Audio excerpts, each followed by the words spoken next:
Here's what I'll say about this Megan Thee Stallion shit and her breakup and really all of the like dating discourse this week and like dealing with men, all of that shit. What I feel like women need to realize is that most men hate themselves.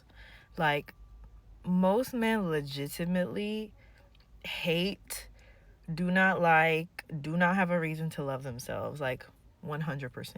And so when you are dealing with a man and you're having problems with him, you need to step back and apply that filter to the situation. So much of what we go through as a society, and I'm talking from the micro, like things like this, right? Being cheated on by a man that has bought you a house, promised so many things to you in the way of commitment, and then suddenly it's like, oh, monogamy is too much, to the macro of white supremacy and rape culture and things like why marriage is a prison for women and not a reward, like all of that. It is fundamentally a result of not just patriarchy, but even more fundamentally than that, the fact that men hate themselves. All of the collective suffering that we are dealing with that comes from systems of oppression can be traced back from this place.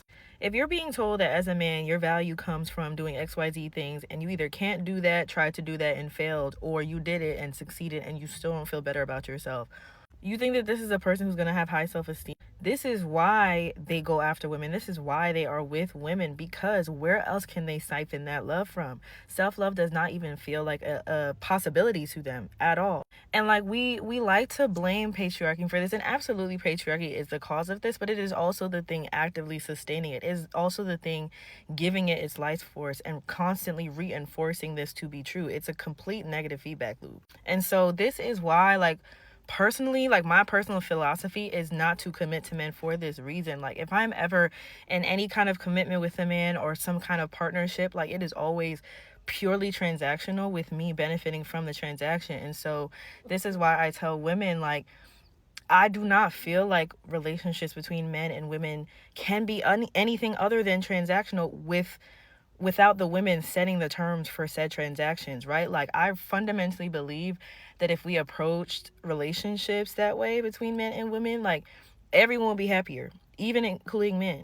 And my thing with this is, like, so much of this whole like patriarchy and like cheating and seeing women as like property and trying to infantilize and disenfranchise women, like, if we were to step back and diagnose and dissect like where this is coming from and see it from that place, like, it would be so much easier for everyone to give themselves what they needed, right? Like, if I'm ever going to commit to a man, like, there's three things I need to have.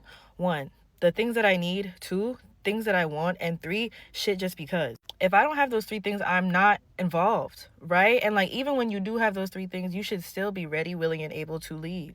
And so, to my point about, relationships between women and men needing to be transactional, a lot of this comes from the fact that, one, men hate themselves, and two, like, men naturally want to be subservient to the women in their lives. They naturally want to serve the women in their lives. Like, that is a very natural impulse to them. And they spend their entire lives fighting that impulse because of patriarchy. And so when you're fighting the very thing that you were created to do, the very thing that you feel called to do, the very thing that feels like, I feel like I want to do this, but everything is telling me that I'm not supposed to. You think that these are people who are like sane? You think these are people who like are right in the head, who are not actively going through psychosis day in and day out?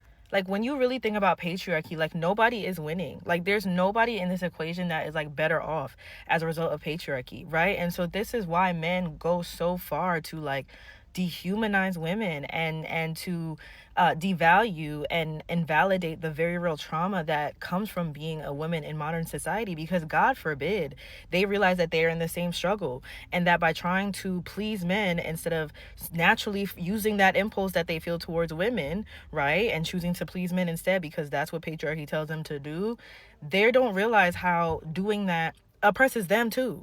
And so because they spend all this time trying to deny their natures, that's why they end up acting the ways that they do. That's why they provoke women. That's why they try to make them feel less than. Like, that is where it comes from, because they're too scared to look like a bitch because of patriarchy. And yes, I absolutely do mean one-sided transactional relationships, because women consistently benefit and better all of the spaces that they're in, all of the people that they're around, all of the people that they invest in when their needs are met reliably and consistently. And so when a woman is being treated well, when a woman's needs are being met, everybody benefits. Everybody wins. This is why women having autonomy is so scary to men, because they use that autonomy to make life affirming decisions. And if you're someone who hates yourself and you don't feel like you are allowed to like make life affirming choices, to do things that make you feel good, to invest in yourself, to have self authorship, to be autonomous and sovereign, that is going to feel like a mockery to you. Somebody stepping out in faith and doing something because they feel like they deserve it, because they just want to, because they just love themselves, is going to feel like a personal attack. And so you have all these people walking around hating themselves, right? And watching the people that they were told to own and objectify and basically exploit, right? Like making choices and being free and being happy and doing that without them. Deciding that this, even though the entire world is built around telling everyone that they're supposed to need them to be able to be happy, and they're still choosing to not do that, and they're thriving, that feels like a mockery to them. Absolutely. These are not people with good self-esteem, and that's why I feel like accountability be so hard for men, because it feels too close to that self-hate, right? Like if they were to be accountable, like it's like the self-hate would just come crashing down on them. So they have to double down, right? They have to double down on being a dickhead, being an ain't shit nigga. Like so much of this is like niggas just wanting to die. Respectfully. Niggas just wanting to die, feeling so worthless and hating themselves so much. They're like, I just want to be dead, but they be too scared to do that shit themselves. It's that simple. It's that simple. And that's why they be doing that dumb shit and provoking people and being a dickhead so that they could be called exactly what they feel like. And then because you're the one who said it, they get to be mad at you and not them for feeling that way about themselves in the first place. For feeling that way about themselves in the first place, when their dad said that shit, when their homeboy said that shit, when the OG that they look up to said that shit. That's all the fuck this is, right? And so I tell women, like, this is the world that we live in, right? Like patriarchy is the backbone of modern society, unfortunately.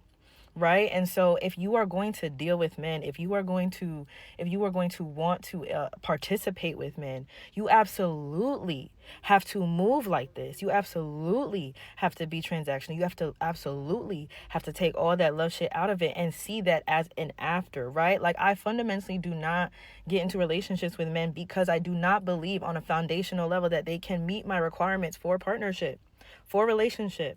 It is simply not possible, right? And the level of reflection and unlearning and you know, just complete remaking of the self that is required, right, in order to unlearn patriarchy, to learn to love yourself as a man, to be able to show up for society, for the collective, for women, the way that women deserve, right? Like that's why I say the most courageous thing you can do as a man is love a woman, treat a woman well. It is the most courageous thing you can do. And that's why so many of them don't do it, because it makes them look like a bitch to other niggas. Right? Because other niggas feel like shit watching them.